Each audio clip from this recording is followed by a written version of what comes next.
हाजिर खान साहब, एक तो क्या जरूरत है वहां जाने की, जिस पर वो प्रश्न उठा रहे हैं कि भाई अगर आपके धर्म के हिसाब से महिलाओं को बुर्के में ही रहना चाहिए तो फिर वहां जहां जो महिलाएं आराम से स्वच्छंद रूप से अपना पर्व और त्योहार मना रही हैं, वहां मुस्लिम युवकों का क्या काम और ये नुमाइश कैसे हो गई, जैसा वो कह रहे हैं एसटी हसन साहब?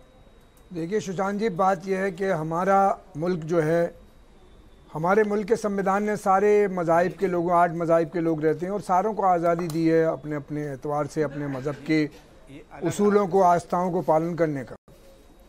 लेकिन सबसे पहले बात यह है कि मुसलमान मर्दों को, मुसलमान लड़कों को, जहाँ हमारी बहनें, हमारे हिंदू भाई आस्था मना रहे हैं, गरबा मना रहे हैं, नहीं जाना चाहिए। इस्लाम इस बात की इजाज़त नहीं देता। नंबर 2 बात यह कि हमारे मुल्क में 70 साल से गरबा, ईद, होली, दिवाली, मिलन सारे हो रहे हैं और सारे लोग एक दूसरी जगह जाया करते थे। लेकिन पिछले 8 सालों से हमारे देश का माहौल ऐसा बनाया जा रहा है कि तू हिंदू है, तू मुसलमान है। हमारा संविधान इस बात को नहीं रोकता कि अगर कोई ईद की नमाज में खड़ा होकर आके नमाज पढ़ ले कोई हिंदू, तो उसे निकाल के फेंका नहीं जाता। और कोई मुसलमान अगर किसी मंदिर चला जाता था तो ऐसा नहीं, हम भी गए, काफ़ी मंदिरों में जाया करते थे। मथुरा के मंदिर में जब क्रिकेट खेलने जाते थे तो दोस्त कहते थे चले, तो जाते थे। लेकिन कोई कभी किसी साधु ने, किसी संत ने कोई भद्दी बात नहीं की, बल्कि अच्छी तरह से वेलकम किया। हमारे यहाँ फिरोजाबाद की जो रामलीला मैदान है, 100 एकड़ से ज़्यादा ज़मीन है, हाजी अंसार अंसारी साहब ने वो हिंदू भाइयों को दी है। ये हमारी देश की एकता थी। रामगढ़ी जो हमारे अयोध्या में है राम मंदिर का, उसको नवाब लखनऊ ने दी है जगह। ये देश की संस्कृति थी कि सब मिलकर हिंदू मुसलमान, होली 1 हफ्ते मनती थी हमारे पड़ोस में, उसमें हिंदू मुसलमान सब शरीक होते थे। दीपावली का जो एक मेला लगता था दीपावली पे, उसमें हमारे दोस्त मुसलमान एंकरिंग करते थे, हमने देखा। लेकिन कुछ दिनों से हमारे देश का, मैं ये कहूँगा कि अपने अपने एसटी हसन हो या मैं हूँ या कोई भी हो, हर आदमी को अपने मज़हब के एतबार से। इसकी एक वजह बताता हूँ कि ये क्यों हो रहा है। इसकी एक वजह है और वो वजह ये है सर कि हिंदू हमेशा से ऐसे ही ओपन माइंडेड रहा है सर, और हिंदू मुसलमान एक दूसरे के पर्व में जाते थे, सही बात है, हम लोग भी जाते थे, अब भी जाएंगे सर, आप बुलाएंगे हम आ जाएंगे आपके पास, आप भी आ जाएंगे मेरे कार्यक्रम में, मुझे ये भी पता है। ऐसा नहीं है कि आप मेरे पास नहीं आएंगे और मैं आपके पास नहीं जाऊंगा, ये कह देना कि ऐसा रुक गया, ऐसा नहीं है।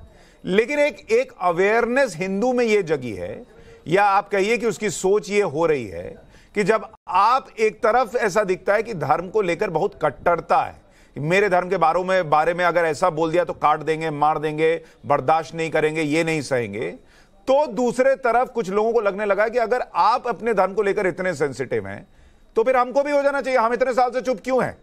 अब जाकर लोगों को लगने लगा है कि शिवलिंग का अपमान नहीं होना चाहिए। अब जाके लोगों को लगने लगा है कि गरबे में जो है वो मुस्लिम युवक क्या कर रहे हैं, अगर हिंदू तुम्हारे लिए, तुम्हारे धर्म के हिसाब से काफिर हैं तो इसमें तुम क्यों आ रहे हो, फिर मत आओ। और अब आप कहेंगे कि कोई कहे कि ये नुमाइश है तो फिर नुमाइश वाली जगह पे क्यों जा रहे हो, ये भी सीधी सी बात है। देखिए, नुमाइश शब्द का इस्तेमाल मेरे एतबार से गलत है, क्योंकि वो हिंदू मजहब के एतबार से एक आस्था का प्रतीक है, उसमें मैं उसको कंडेम करता हूं, चाहे वो एमपी साहब हो, मैं हूं और हिंदुस्तान का कोई भी आदमी हो, क्योंकि वो किसी के आस्था से, किसी के धर्म के मामले में जो वो कर रहा है वो अपनी आस्था के साथ कर रहा है, हम उस पर कोई टिप्पणी नहीं कर सकते। लेकिन रही बात कि अगर हिंदुस्तान को दुनिया में सुपर पावर बनाना है सुशांत जी, तो देश के हिंदू और मुसलमानों को एक साथ चलना होगा और कंधे से कंधा मिलाना होगा। मैं एक बात और आपको बता दूं कि अगर जिस दिन हिंदुस्तान का हिंदू और मुसलमान बट गया तो हिंदुस्तान, आगरे का जूते का कारोबार खत्म हो जाएगा, बनारस की साड़ी का कारोबार खत्म हो जाएगा, मुरादाबाद का तिजारत खत्म हो जाएगी, मेरठ का खत्म हो जाएगा।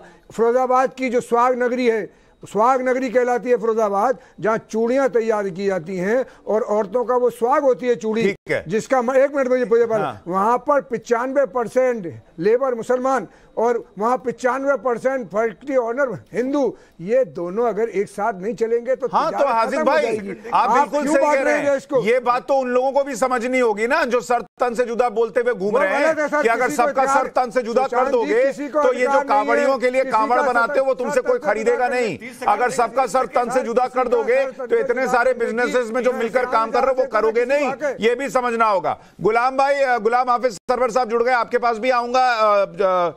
जुनैद भाई आपके पास भी आ रहा हूं, एक छोटे में रिस्पॉन्ड कीजिए। रिजवान भाई आपको जोड़ रहे हैं, फिर आगे बढ़ूंगा जी।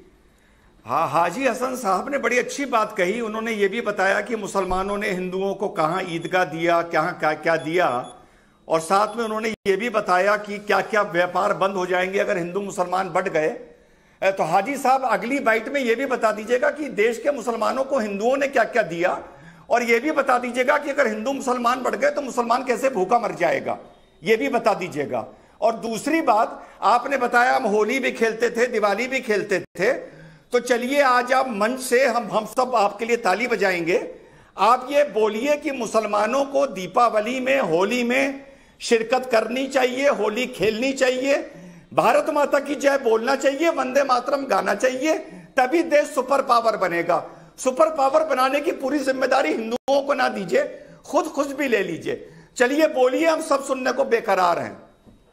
देखिए रिजवान साहब, आप तो देश के टुकड़े टुकड़े कराना चाहते हैं, क्योंकि आपकी भाषा, आपकी बात, आपका अंदाज दो लोगों को बांटने का है। हमारा मजहब ने, मैंने कहा कोई होली खेल रहा है वो उसकी जिम्मेदारी है, कोई ईद मिलन कर रहा है ना कि मुसलमानों को होली खेलनी चाहिए, बोलिए। हम क्यों कहेंगे जो खेल रहा है उसकी जिम्मेदारी है, हम क्यों कहेंगे? हम ये कह रहे हैं हमारे देश का सेकुलर थीम है, अगर जो खेल रहा है उसकी जिम्मेदारी है।